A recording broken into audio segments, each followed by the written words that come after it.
chronique de la présidence Trump. FBI et NSA confirment l'enquête sur la Russie et infirment l'écoute. Le directeur du FBI a infligé un double revers Donald Trump en confirmant enquête sur une possible collusion avec la Russie pendant la campagne électorale, et en battant en VR chez l'idée que Barack Obama aurait plaqué sur toute la Trump Tower.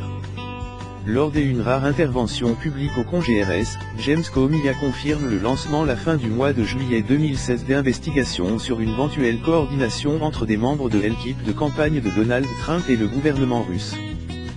Une affaire régulièrement relevée au rang de fake news, fausse information, par le président américain, qui nie toute collusion avec Moscou contre Hillary Clinton. James Comey a également tenté d'éteindre la rumeur lancée par Donald Trump lui-même sur Twitter il y a 2 semaines, selon laquelle Barack Obama aurait plaqué sur coup avant l'élection avec l'aide des services secrets britanniques. Le département de la justice n'a pas d'informations soutenant ces tweets, a-t-il déclaré sobrement. Le directeur de l'agence de sécurité nationale, NSA, Mike Roger a aussi rejeté cette théorie. Je n'ai rien vu du CT de la NSA sur une telle activité, a déclaré Mike Roger, insistant sur l'illégalité de cette recte hypothétique. Londres avait qualifié cette allégation de ridicule. Et l'ancien Premier ministre britannique David Cameron a plaisant dans la journée que ne plus avoir entendre l'écoute de Donald Trump est l'un des avantages d'avoir quitté son poste. Juste pour être clair, je plaisante, a-t-il ajouté. La fortune de Donald Trump a fondu 3,5 milliards de dollars, 3,26 milliards d'euros, soit le tiers seulement de la somme qu'il a nommée pendant sa campagne électorale victorieuse aux États-Unis, selon la dernière édition du classement des grandes fortunes mondiales du magazine Forbes.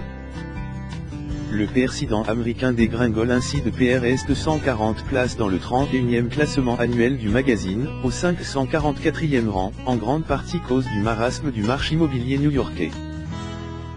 L'immobilier Manhattan est orienté à la baisse, donc la fortune de Donald Trump aussi, explique Forbes.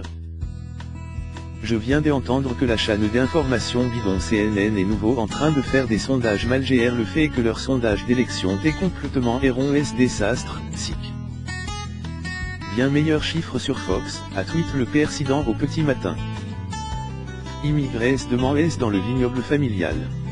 Les vignobles Trump sont en manque de main-d'œuvre et souhaiteraient embaucher d'étrangers. Exploitation Eric Trump. Leaf Hills BPR Citant. E&D Fair on Demand. D-Visa FB RAL for Fair Veneer 29 Fredelo Temporaires. Set Seconde and SES Vehicles. Ce programme permet aux employeurs agricoles qui anticipent qu'ils ne trouveront pas de main-d'œuvre américaine d'amener des travailleurs étrangers aux États-Unis pour une période donnée. Et l'ancien directeur de campagne LCH. Et l'administration Trump tente de prendre ses distances avec Paul Manafort, ancien directeur de campagne du magnat de l'immobilier, dont les liens avec la Russie suscitent de nombreuses interrogations. Selon Sean Spicer, porte-parole de Donald Trump, Paul Manafort, qui a mené la campagne du magnat de l'immobilier jusqu'à sa nomination par le parti républicain, a joué un air le TRS Limi pendant un temps TRS Limi. Paul Manafort avait commencé travailler pour le candidat républicain en mars et démissionne au mois d'août. Ivanka aura son bureau la Maison Blanche. Ivanka Trump, la fille du président, va avoir un bureau dans l'aile ouest de la Maison Blanche, a confirmé la Maison Blanche. Elle aura accès à des informations confidentielles et un téléphone manant du gouvernement. Elle n'aura pas de titre officiel et ne devrait pas percevoir de rémunération. Notre vision c'est que Ivanka devra se soumettre aux MRGLES qui s'appliquent une employée du gouvernement, même si elle n'en est pas une, a déclaré Jamie Gorlick, avocat et conseiller antique la Maison Blanche. Irak, Trump fait bonne impression. Le premier ministre irakien Haider al-Abadi ajoute que Donald Trump est plus impliqué que son prédécesseur Barack Obama dans la lutte contre le terrorisme, APRS que le nouveau président américain aurait eu la Maison Blanche.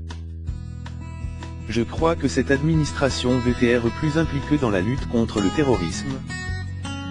Je ressens une différence dans la confrontation avec le terrorisme, a-t-il déclaré à l'issue de la rencontre. L'entrevue entre les deux dirigeants s'est déroulée, hasard du calendrier, le jour du 14e anniversaire de l'invasion de l'Irak le 20 mars 2003 ordonné par le président républicain de l'époque George W. Bush.